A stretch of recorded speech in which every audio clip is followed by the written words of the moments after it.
Viva a Casa CBN, com Luciane Mamoré. Bom dia, bom dia, bom dia. 1º de junho, primeiro sábado de junho, estamos começando mais um Viva a Casa CBN. Eu sou Luciane Mamoré e nós vamos abrindo esse programa que fala sobre arquitetura, design, paisagismo, sobre todo esse universo, o mundo da construção, dos prédios, das casas. Enfim, hoje o Viva a Casa CBN está comemorando, aliás, a CBN toda está comemorando 1 ano e 6 meses de Campo Grande. CBN Campo Grande 93.7, chegou a 18 meses na cidade, está super agradecida por Campo Grande pela receptividade, pelo carinho, e nós todos os sábados estamos aqui, ainda não temos 1 ano e meio, mas já estamos querendo comemorar 1 ano de Viva a Casa. Programação regional, todas as manhãs, uma programação nacional. Enfim, muito felizes em Campo Grande estar a CBN aqui em Campo Grande. Vamos lá, hoje vamos falar sobre... essa semana também foi super movimentada no segmento. A gente viu no programa passado o Paulo falando sobre o agito que foi a semana automobilística, também muito agitada a semana para arquitetura, design e paisagismo. Inaugurou em São Paulo, a Casa Cor São Paulo, que é considerada a mãe aí dessa mostra nacional, que acontece no Brasil inteiro. É a 2ª maior mostra do mundo de arquitetura, design e paisagismo. Começou dia 28, agora terça-feira passada, vai até o dia 4 de agosto. Então, quem puder se organizar, quem puder participar e visitar, vale muito a pena. E o pessoal da Casa Cor aqui em Mato Grosso do Sul está organizando o Casa Cor Talks. Aqui em Mato Grosso do Sul, para quem não sabe, a Casa Cor é feita a cada 2 anos, é um evento bienal.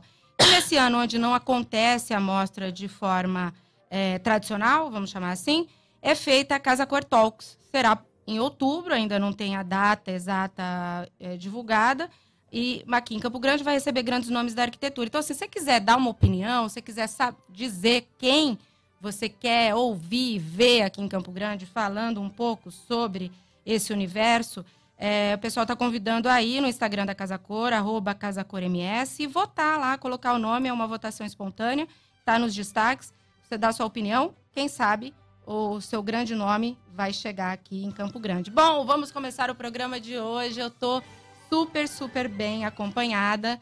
No programa de hoje vamos falar sobre arquitetura inclusiva, vamos falar sobre acessibilidade. Eu estou recebendo a professora arquiteta Neila Janes Vieira. Bem-vinda, Neila, pela primeira vez no Viva a Casa. Bem-vinda.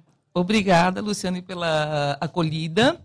É um prazer estar aqui, poder discutir esse assunto tão necessário, né, para a cidade e para todos nós. Arquitetura inclusiva. E eu estou recebendo também o Jari Castro. O Jari está longe um pouco da cidade, mas bem perto aqui das informações. Eu dei sorte de encontrar o Jari esse final de semana. Então, o Jari, engenheiro civil, escritor também, escreveu um livro, está muito tempo dedicado à militância aí da acessibilidade. Bem-vindo, Jari. Obrigado pelo convite, fico muito satisfeito de estar aqui na CBN Campo Grande, no teu programa, Viva a Casa. 1 ano, né? Parabéns aí a você. A todos 1 ano e 6 meses de CBN em Campo Grande. Toda a sua equipe, Jucinei, Giovana, a Franciele, que me contactou lá em Brasília. Estou há 4 anos morando em Brasília, mas meu coração está aqui em Campo Grande, está aqui no Mato Grosso do Sul. E essa militância nossa, ela é diária e constante. Faço analogia da acessibilidade da mobilidade urbana, assim como o meio ambiente, que nós devemos cuidar todos os dias para que nós tenhamos um mundo cada vez melhor. Bacana. Bom, vou começar então perguntando para a Neila. Neila, assim, a gente fala, acessibilidade parece que é um termo mais usado, as pessoas estão aí, já têm uma ideia do que se trata, até porque é lei, enfim. Mas arquitetura inclusiva me parece algo mais amplo. Queria que você contasse para a gente, para os ouvintes CBN, quem quiser nos ver também ao vivo, estamos no Face CBN Campo Grande. Eu queria que você contasse um pouco o que é o conceito de arquitetura inclusiva. Exatamente, Luciane, como você falou, a arquitetura inclusiva é muito maior do que apenas uma arquitetura acessível. né? Quando falamos de acessibilidade, já está assim no imaginário de cada um que a acessibilidade ela está mais ligada às questões físicas de um espaço, seja de uma edificação, seja das calçadas da cidade. Então, quando se fala em acessibilidade, as pessoas já imaginam, então, a possibilidade de que todas as pessoas que tenham algum tipo de deficiência física ou algum problema de mobilidade esteja incluída, então, ou na edificação ou na cidade. A arquitetura, inclusive, ela é mais ampla, né? Ela trata também da questão de, além do espaço físico, do mobiliário, o mobiliário de uma edificação, os produtos ou mesmo os mobiliários urbanos, também todo um conceito de comportamento dentro desse espaço, onde num espaço público que tenha acesso ao público, as pessoas que trabalham naquele espaço, elas também já estão sensibilizadas, já estão capacitadas a receber as pessoas com deficiência, elas já estão, então, preparadas, né? Então, além do espaço, o fator humano é importante. E também a inclusão está relacionada também à questão social, né? Que a gente, quando fala da questão social, a gente está falando também do poder aquisitivo mesmo das pessoas, das classes sociais. Então, a acessibilidade, a inclusão, além do espaço físico, ele tem que estar voltado para acolher todas as pessoas dentro da cidade. A cidade ela precisa ser mais justa, né, em termos de inclusão, no sentido de acolher todos em todos os espaços. Como que você avaliaria em que pé que a gente está nesse ponto? Assim, está muito aquém ainda do desejado? Estamos. Se formos falar em inclusão social, nós estamos muito aquém. Até mesmo a questão da acessibilidade, né? Nós vemos nas cidades brasileiras que, geralmente, as áreas mais centrais, é onde você tem um número maior de pessoas transitando, as áreas centrais, elas têm uma acessibilidade maior.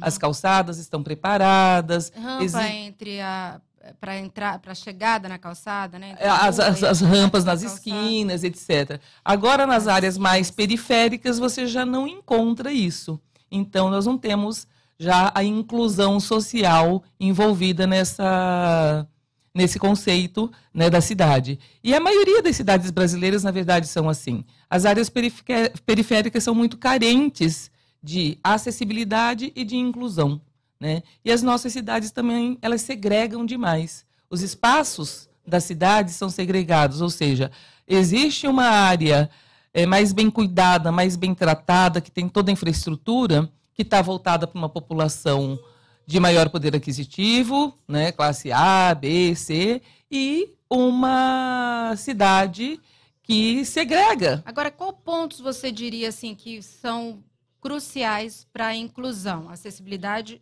sim, óbvio, né? Vãos de porta, rampas, enfim, coisas bem específicas. E o que mais que você acha que agregaria diretamente na inclusão? A gente pensa direto em mobilidade, dificuldade de mobilidade? Sim, uma coisa muito importante, um ponto-chave é a questão do transporte público. Sim. Né? Nós estávamos falando agora há pouco, e é muito precário, uma pessoa, né, que tem um problema de deficiência motora, né? Da casa dela, ela tem tudo adaptado, funciona muito bem. O primeiro ponto, quando ela sai de casa, o primeiro ponto público é a calçada. Então, se a calçada já está acessível, ótimo. Ela vai poder circular pela calçada, pela cidade. Mas se ela consegue circular pela cidade, mas na hora que pega um transporte público, esse transporte não está preparado para recebê-la, ela já fica impossibilitada. A cidade intimida e as pessoas acabam não transpondo a porta de casa. Exatamente. Então, aquele direito da nossa Constituição, direito de ir e vir, ele acaba ficando limitado quando você não tem um transporte acessível para todos. Ir e vir, inclusive, é o tema, é o livro que o Jari escreveu, já está na 2ª edição, findando a 2ª edição, né, Jari? Ir e vir, acessibilidade, compromisso de cada um. Compromisso de cada um de que forma? As pessoas, todas as pessoas ligadas ao setor construtivo ou toda a sociedade é responsável por isso, Jari? Luciana, a tua pergunta é muito pertinente. Eu vou pela linha da nossa querida professora Neila. Nós precisamos envolver todos. Se você observar no livro que nós escrevemos, eu entrei no primeiro capítulo falando da engenharia, que é a minha profissão, fui para a arquitetura, que tem muito a ver. Nós éramos, inclusive, um conselho único, né? Hoje nós somos divididos, mas somos irmanados. E parti para odontologia, para medicina, para várias outras profissões, porque eu precisava Entender o todo. entender o todo e também explanar para as pessoas que a acessibilidade é de todos, é de cada um. Cada um tem o seu quinhão, cada um é aquele grão de areia que soma na praia. Tá. Nós vamos voltar sobre isso, vou ter que dar um intervalo para ouvir o repórter CBN e a gente já volta falando sobre acessibilidade. Estamos de volta com Viva a Casa CBN. Hoje estamos falando sobre acessibilidade, arquitetura inclusiva. Eu estou aqui com a arquiteta Neila Vieira e com Jari Castro, engenheiro civil, falando um pouco sobre esse tema de inclusão e acessibilidade de todas as pessoas. Jari, a gente estava falando no bloco anterior sobre o livro Ir e Vir e também tem um guia prático aqui, editado pelo Confea, CREA e Mútua, que você participou da edição desse manual. O que agrega? Isso aqui é algo mais prático? Como implantar um projeto de acessibilidade? Sim, Luciana. Esse guia que está nas suas mãos aí, ele é mais ligado à NBR 9050, que para nós que trabalhamos com acessibilidade é a nossa Bíblia. Então, orienta as dimensões que você bem falou, o tamanho de uma porta de banheiro, quanto deve ter, no mínimo 80 centímetros, né? Já a gente vai adiantando, qual que é a inclinação de uma rampa, qual tipo de piso que deve ser utilizado nas calçadas e em lugares onde tem um fluxo maior de pessoas, né? A altura de corrimão, quer dizer, são vários detalhes ligados à NBR 9050. Então, Isso aqui é um manual para profissionais. Ele é para algo para profissionais. balizar e ajudar na Exatamente. na A gente faz uma implantação, na divulgação instalação. a nível nacional em todas as cidades do Brasil, através do sistema Confea, CREA e Mútua, e trabalhamos dessa forma para que nós possamos orientar não só os profissionais, mas também os universitários, que na verdade foi criado o CREA Júnior em todo o país, então nós orientamos também os estudantes para que eles possam já ter essa noção e ter essa visão e saber que a acessibilidade, além de ser uma obrigatoriedade através da legislação, ela é a humanização da engenharia. Uhum. Eu bato muito nessa tecla da humanização da engenharia, porque se você não tem como você conceber uma construção e não estar pensando em todos. E quando falo em todos, está falando igual a professora Neila falou, é o idoso, que nós estamos aumentando muito a quantidade de idosos no Brasil, o obeso, que é uma epidemia mundial, o anão, a criança, a mãe com carrinho de bebê, a gestante. Quer dizer, você vai abrindo um leque de pessoas que... Não só o cadeirante. Sim, às vezes é As pessoas, momentâneo até, né? Eu fui deficiente temporário me acidentei de moto, mas até se você observar o símbolo universal que foi determinado pela ONU, não é mais aquela pessoa na cadeira de rodas. É uma pessoa com os braços abertos, um boneco, porque esse boneco quer dizer não é só para quem tem a necessidade de cadeira de roda ou de muleta, mas qualquer pessoa que tem algum tipo de deficiência. Então, é heterogênea, para todos. Essa visão de tudo. Momentâneo, uma necessidade, Exatamente. né? Isso aqui tem acesso pelo site. Tem acesso pelo site. Eu vou passar para você digitalmente, aí você passa para os teus Vamos ouvintes. deixar também no JP News, no site.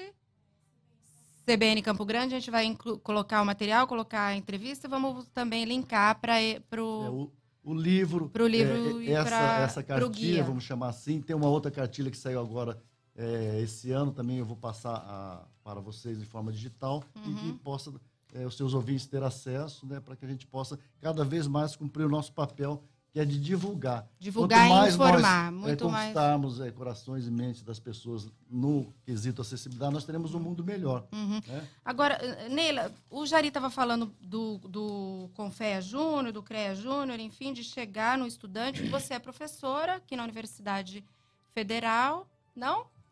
Não, professora? eu fui professora durante 15 anos, Não está né? Fui na mais. UCDB e na Unidep, agora eu não estou mais Nesse como professora. tempo como professora, existe essa sensibilização já na formação desse profissional de arquitetura ou de engenharia em relação a isso? Ou fica parecendo que é simplesmente uma regra a cumprir e algo imposto? Não, existe sim a preocupação. Toda a formação do arquiteto e urbanista, desde quando começam os primeiros desenhos, né, nas primeiras aulas de desenho, já existe a preocupação De pensar no todo. de pensar no todo. Inclusive, a gente usa muito o conceito de desenho universal. Quando você fala no desenho universal, você já está pensando em todos. Né? Eu particularmente, não usava a expressão assim, de casa adaptada, projeto adaptado. Pelo contrário, você já faz o projeto pensando no desenho universal. Daí você não precisa fazer adaptação nenhuma. Então, quando você pensa em todas as pessoas, né, em todas as dimensões, você já está incluindo todas as pessoas, todas as categorias, todos os problemas, enfim. E isso é dado desde o começo do primeiro semestre, já é discutido, já é pensado. Nós chegamos a levar pessoas de fora para discutir. Né? Na minha aula já levei, por exemplo, uma pessoa com deficiência visual, né? Para fazer palestra para os alunos, para chamar a atenção para essa questão.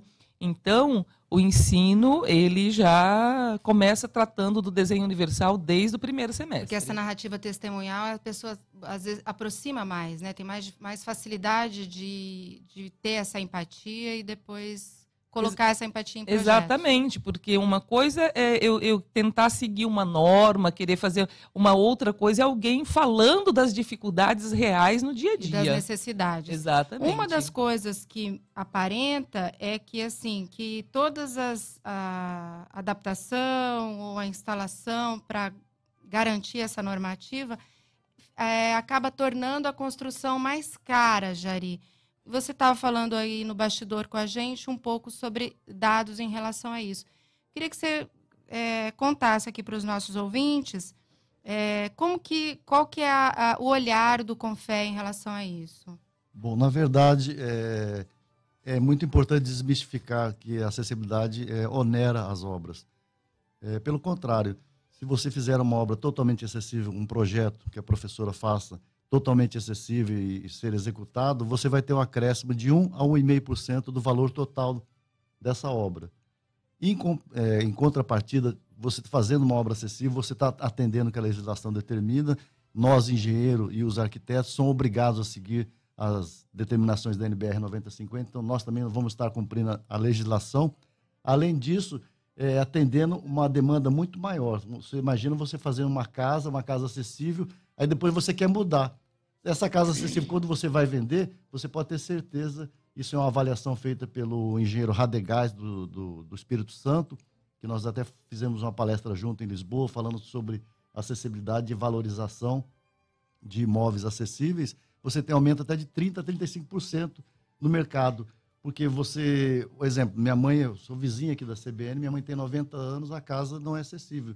Então, nós adequamos no que foi possível. Então, mas essa adequação, muitas vezes, é onerosa, sim, né? Assim, a criatividade, a professora Neila falou do desenho universal. A criatividade, ela é muito importante. E o brasileiro é muito criativo, então isso nos ajuda muito, porque nós temos grandes sacadas que você consegue fazer as adequações sem onerar. Né? Então, a não ser que você precise de um elevador, aí você tem um custo. Essa tecnologia de elevador ainda está muito concentrada em poucas indústrias, me parece. Não sei se é real. Nós temos um case interessante aqui em Campo Grande, uma empresa que faz elevadores a um preço bastante acessível e tem em outros lugares do Brasil. É preciso divulgar mais isso, mas, né? no geral, o que nós precisamos é barras, nós precisamos rampas, nós precisamos pisos adequados. Piso que não escorregadio, exatamente. Né? Então, uma porta de 80 e uma porta de 60, o custo é o mesmo. Se você for comprar para fazer um banheiro, botar uma porta de 60 ou colocar uma porta de 80, o custo é o mesmo. Então, a acessibilidade não onera. Pelo contrário, ela valoriza. Logicamente que você fizer uma casa desde o início projetada para ser acessível, vai ficar muito mais barato que você fazer uma adequação, exemplo da vizinha aqui, a casa da minha mãe, para adequar, você vai ter um custo maior. Agora, a exigência maior hoje são nas construções comerciais, né? Nos projetos de uso público, vamos chamar assim. Na verdade, os projetos que recebem um fluxo maior de pessoas, públicos ou governamentais, né? Uhum. Tem que estar totalmente adequado. Escolas, né? Hospitais, tudo lojas, que recebeu, né? Lojas, novas empresas. Não dá para a gente fazer, né, professora? A gente conceber um shopping fazendo uma obra hoje sem pensar em acessibilidade, inclusive nos provadores. Uma grande reclamação que nós temos nas palestras, congressos e workshops que a gente participa é que os provadores não são acessíveis. Então, o que a pessoa ela fica constrangida? Já é complicado sair de casa porque as calçadas no Brasil estão inadequadas. Então, você começa a criar obstáculos para que a pessoa possa sair para trabalhar, para se divertir, para estudar ou para fazer uma compra. Aí ela consegue chegar num shopping. Aí ela vai querer provar uma calça ou uma roupa e não existe um provador acessível. Então, você vê que são detalhes que a gente vai analisando e quem enxergar isso vai estar conquistando um público muito grande, porque o deficiente, ele geralmente tem alguém o acompanhando. Ou ele tem uma família, ele tem um grupo de amigos, então é um universo muito grande. Então, abre mais mercado, exatamente. inclusive. Quando né? nós começamos a falar acessibilidade, alguns anos atrás, isso tem quase 20 anos atrás, nós pegamos as pousadas de Bonito como um trabalho, junto com o Ministério Público Federal, o Ministério Público Estadual. Eu, na época, era presidente do CREA, local aqui em Mato Grosso do Sul. E nós fizemos um trabalho assim, orientativo. E a ideia que nós lançamos para as pousadas em Bonito é que quem tivesse adaptado à acessibilidade teria um fluxo maior de turistas utilizando a pousada ou o seu hotel. Uhum. Então, é uma coisa puxa a outra. É bom, a acessibilidade é um bom negócio para todos. Com certeza. Agora, você falou de 20 anos, Neila, na escola, 20 anos é muito pouco tempo, na verdade, né, para essa colocação e mexida na cultura, inclusive, né? Sim, 20 anos é pouco, né? Se a gente Muito pensar pouco. aí no tempo de existência aí das cidades e da própria arquitetura. Mas é um grande passo, vamos dizer assim, né? Futuramente as pessoas vão, eu acho que todo estudante já vai estar assim, vai estar tão introjetado nele, né, que vai ser automático pensar nessa situação. Né? Tanto os estudantes como os gestores públicos precisam ser cada vez mais sensibilizados, né? Mais do que legislação, sensibilização em relação a isso, né? E os empresários, de uma forma geral, né, Jari? Sem dúvida.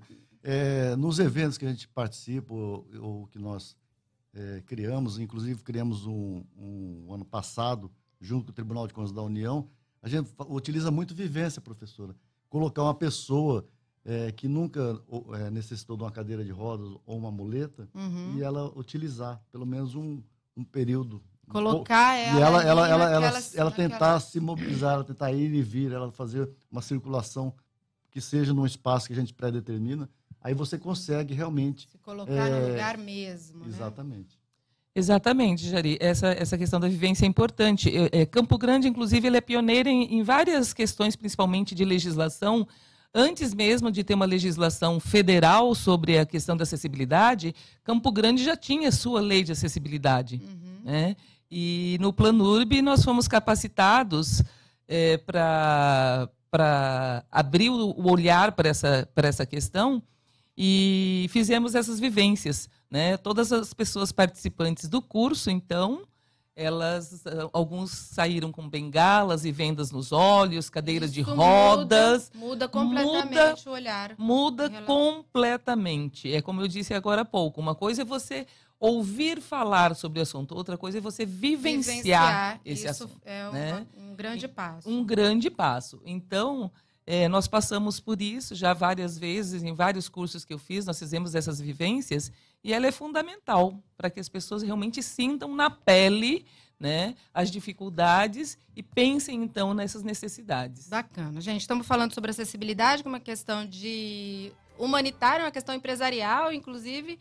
Enfim, Vamos fazer um pequeno intervalo, já voltamos.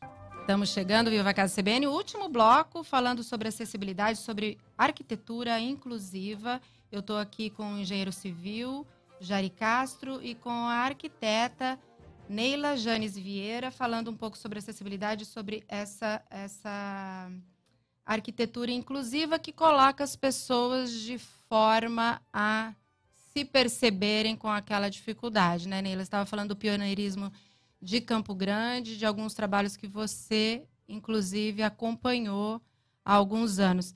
Como que você vê a evolução da cidade de Campo Grande nesse ponto? Bem, Luciane, Campo Grande evoluiu muito nesses anos todos, né, esses quase 20 anos aí de aplicação de legislação e de adaptação da cidade, porque a cidade ela já existe, então ela precisa ser adaptada. Né? Não tem como você recomeçar a fazer tudo novo. A vantagem de ter largas calçadas no centro, né? De ter ruas largas, isso facilita, eu imagino, a adaptação. Facilita muito, né? Porque uma das regras, no caso da calçada, como a gente falou no começo, que a calçada é o ponto de partida, né? De você iniciar a acessibilidade na cidade, nós temos calçadas largas na maior parte da cidade, temos situações, sim, em alguns bairros de calçadas muito estreitas, que é muito difícil você colocar um piso podotátil, mas a maior parte da cidade, sim, temos calçadas largas, temos alguns problemas que eu percebo, que eu, inclusive, estava conversando com o Jari aqui nos bastidores e com você, a questão da calçada, ela ser construída pelo proprietário do lote, né? Ao acontecer isso, a responsabilidade ficar sobre o proprietário do lote, ele faz a calçada do seu jeito, o vizinho faz de um outro jeito, todos estão cumprindo a legislação, porém não existe uma padronização. Isso é uma das dificuldades que nós encontramos na cidade.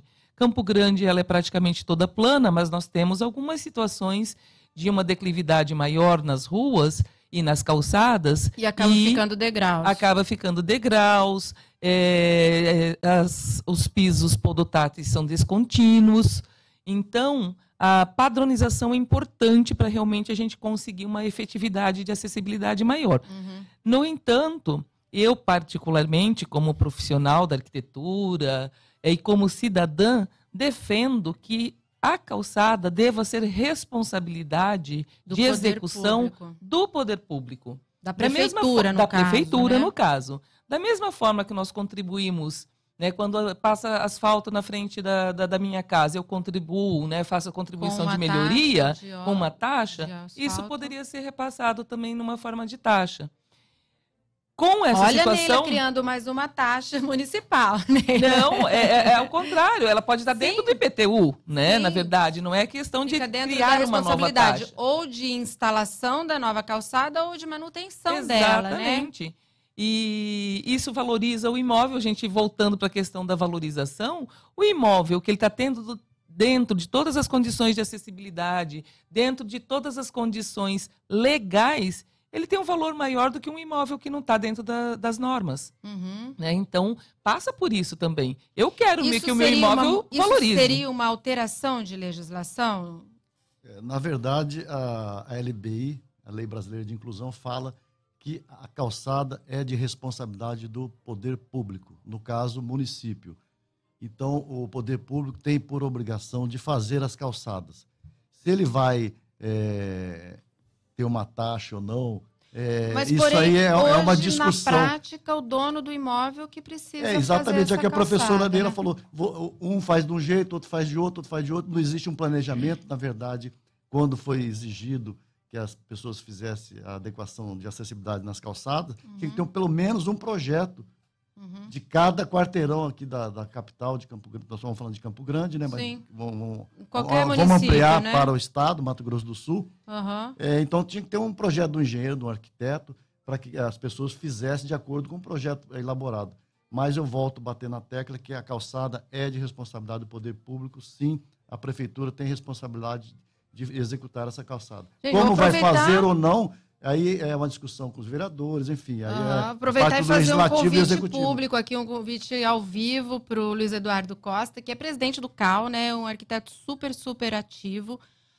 com muitos anos aí de trabalho para arquitetura, para política, inclusive, de arquitetura, e está na Secretaria Municipal de Urbanismo, né, gerindo toda essa política da cidade de implantação e para vir aqui contar um pouco, falar um pouco dos projetos, o que está sendo desenvolvido. Fica o convite aí, Luiz Eduardo Costa, para vir conversar um pouco com a gente. Nós estamos encerrando o programa. Eu queria, assim, um olhar de vocês sobre o momento, assim. É possível ter uma fala de otimismo em relação a isso?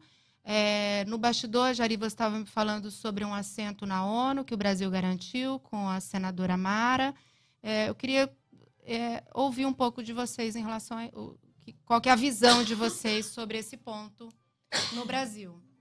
Luciana, eu sou uma pessoa muito otimista, apesar dos pesares, né, que nós estamos vivendo no Brasil, de muitas dificuldades, mas vejo assim, uma luz no fim do túnel. Acredito que, se você falar do assunto acessibilidade, nós falamos de 20 anos para cá, a primeira Casa Cor, que é uma área que você entende, e te parabenizo pelo teu trabalho, não tinha nada de acessibilidade. E foi recente, a primeira Casa Cor. Então, eu tenho certeza, as que eu acompanhei, isso, as né? que você executou, já com essa visão. Então, eu só vejo melhoras. Nós conseguimos, recentemente, na ONU, em Nova York, nós fomos convidados, inclusive, para falar sobre o livro e assuntos pertinentes à acessibilidade e mobilidade urbana. E nós lançamos a candidatura da senadora Mara Gabrilli para representar, ser uma das representantes na ONU. Tem uma cadeira na discussão de assuntos ligados à acessibilidade e direitos humanos. E lançamos a candidatura dela e fomos vencedores. O Brasil ranqueou no segundo lugar entre 180 países na acessibilidade devido à LBI, a Lei Brasileira de Inclusão. Quer dizer, então, na parte de legislação, o Brasil vai muito bem, obrigado. Na parte de execução, estamos tirando nota ruim, muito ruim. Eu sou uma pessoa que circulo muito pelo país e vejo, assim, lugares... moro em Brasília há 4 anos e o Brasil deveria ser referência nacional, por que não dizer mundial em acessibilidade? Não é. Então, nós temos que trabalhar muito. A legislação existe, nós estamos de parabéns, mas precisamos cobrar. Tem uma lição, mas não estamos decorando esse texto. Eu peço aos seus ouvintes, pessoas que são ligadas a associações, entidades, enfim, que tenham uma ligação com a acessibilidade, que cobre dos vereadores, que cobre do prefeito, dos deputados estaduais, federais, senadores, governadores, enfim, faça essa cobrança para que nós tenhamos aí, quem sabe, Mato Grosso do Sul, já que a professora Neira falou que nós lançamos tantas coisas boas, né? Sejamos um estado que possa ranquear na acessibilidade e isso alavancar o turismo. E o turismo acessível está todo incluído nessa discussão. Bacana. Então, minha visão é otimista. E você, Neila, consegue ter esse otimismo que o Jari está narrando? Em parte. Né? Infelizmente, nós estamos vivendo momentos sombrios em relação à garantia de direitos. Né? Nós estamos, assim, o cenário que está se apresentando, na verdade, de perda de direitos. Conquistamos tantas coisas, inclusive na área de inclusão social, de inclusão, né, em geral, e estamos perdendo isso. Né? As políticas que estão se apresentando aí de perdas de espaços, conselhos, enfim. Então, o chamamento que o Jari fez para todas as pessoas estarem junto aos seus vereadores, exatamente. Deputados. Nós precisamos, então, nos fortalecer nesse sentido, né? E aí é o aspecto positivo que eu vejo, que alguns avanços que conquistamos e não podemos deixar de lado é justamente fazendo uma união, cobrarmos dos nossos vereadores, dos nossos gestores, que essas políticas de inclusão, elas permaneçam e aí se ampliem, na verdade, porque ainda não temos uma situação de inclusão ideal, né? Estamos no caminho disso. Gente, esse assunto não acaba, tem muito pano para manga. Estão sempre convidados para falar sobre acessibilidade. O programa está acabando, está chegando ao fim o nosso tempo. Viva Casa CBN, com Luciane Mamoré.